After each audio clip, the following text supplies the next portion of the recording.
Hello friend नमस्कार जय जगन्नाथ। आशा करते आपण माने भल थे मु भी भल अच्छी। मोर एक नुआ फेस ब्लॉग को आपण मानकु स्वागत करुच्ची। चलतु आज भिडियोटी आरंभ करवा।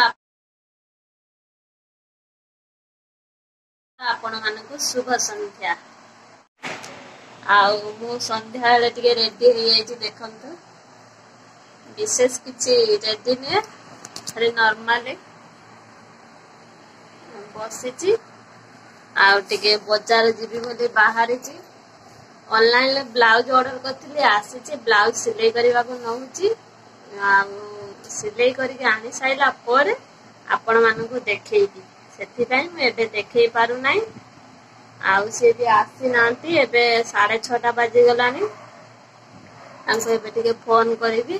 से आसीले आउ जिमु आउ किंतु एका जाइते भय लागुची। एई साथे मु बाजार को जाए किंतु एका एबे जाइते मते भय लागुची।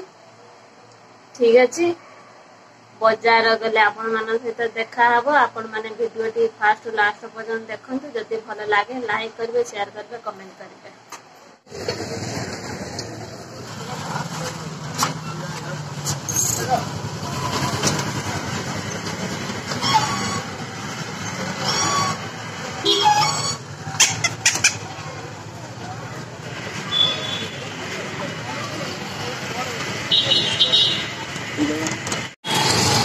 बाजार आमर हो गला बुलिया। घर को पड़े जाऊँ रिक्शा बसिक जाऊँ।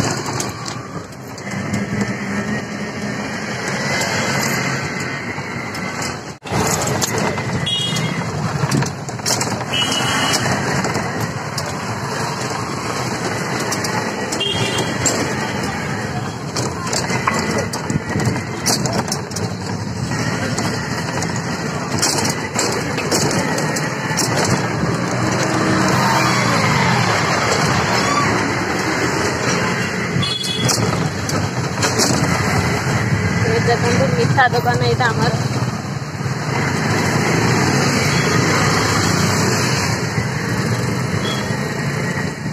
मेडिसिन दुकान बैंक। देखो ये आम रास्ता पूरा एमती लंबा जाइए रास्ता। आसिक पहुंची गलु से दुकान अच्छे। रिक्शा को पैसा देके आछे रिक्शा वाला को आगर पड़े आसी। देखते लाइट पड़े पूरा दिन भाया लगुच। सी भी एबे तो आसी ना मु पलि आईनी। एइटी नाई लाइट एइटी टिके अंधारा डर हुए किछि नाई। तापर एठी हमरे लाइट किए गेट खुला कर देछि।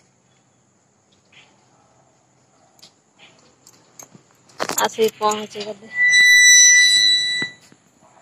गेटा दे दिए सब छाड़ी छुड़ी देगी पलई जाइथिनी। देखते बाजार आइली एबे जूताटा बाहर करदेवी।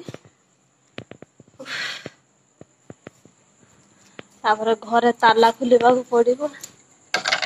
चाबी खुला होउछि चोरी करुछि।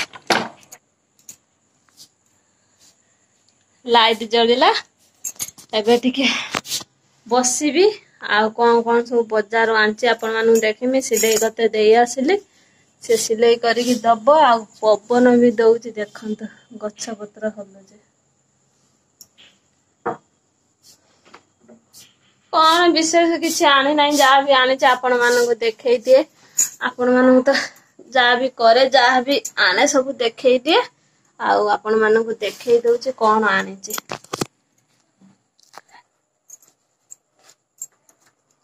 भेटनारी क्रीम आनी कौन पाई ये सब कौन सब मोर बाहरी पड़छि ना सेति लगे। स्टेशनरी दुकान टिके जाइथिली तो गाड़ी जेमी जाऊ जीवा आशा करुचे माने भिडियो करने को डर मांडुचे। बुझले ना गोटे फाउंडेशन आनी।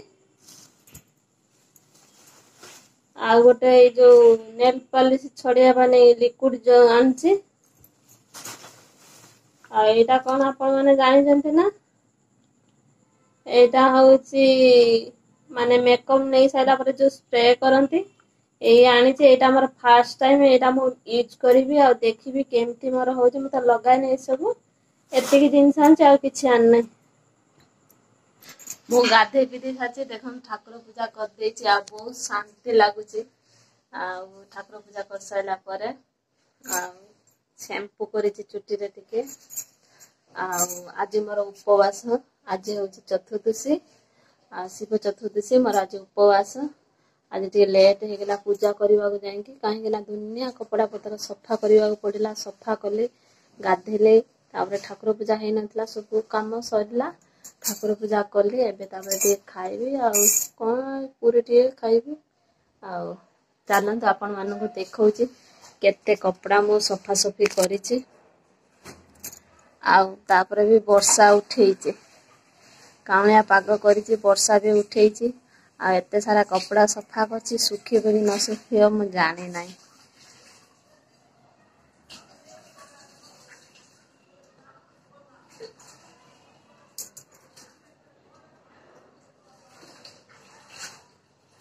ଦେଖୁଛନ୍ତି ତ କେତେ କପଡା ଶୁଖା ହେଇଛି।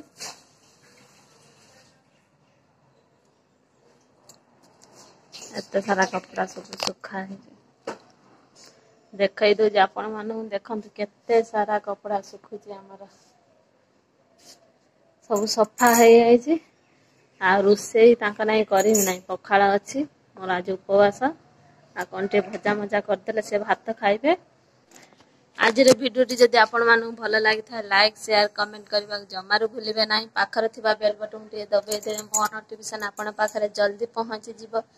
ଯେବେ ଭିଡିଓ ପୋଷ୍ଟ କରିବି ସର୍ବପ୍ରଥମେ ଆପଣ ମାନେ ହିଁ ଦେଖିପାରିବେ। ଯଦି ଆପଣ ମାନେ ଚ୍ୟାନେଲରେ ନୂଆ ଅଛନ୍ତି, ନୀଳିମା ବ୍ଲଗ୍ସ ଚ୍ୟାନେଲକୁ ସବସ୍କ୍ରାଇବ କରନ୍ତୁ। ଯଦି ଆପଣ ମାନେ ସବସ୍କ୍ରାଇବ କରିଦେଇଛନ୍ତି, ଆପଣ ମାନଙ୍କୁ ମୋର ହୃଦୟରୁ ବହୁତ ବହୁତ ଧନ୍ୟବାଦ। ଆପଣଙ୍କର ଭଲ ପାଇବା ଆଶୀର୍ବାଦ ମୋ ଉପରେ, ମୋ ପରିବାର ଉପରେ ଏମିତି ରଖିଥାନ୍ତୁ। ଆଗକୁ ଯିବା ପାଇଁ ବହୁ ମାତ୍ରାରେ ମୋତେ ସପୋର୍ଟ କରନ୍ତୁ। ଆଜିର ଭିଡିଓଟି ଏଇଠି ଏଣ୍ଡ କରିଛି, ନେକ୍ସଟ ଭିଡିଓ ଆପଣ ମାନଙ୍କ ସହିତ ଦେଖାହବ। ନମସ୍କାର, ଜୟ ଜଗନ୍ନାଥ।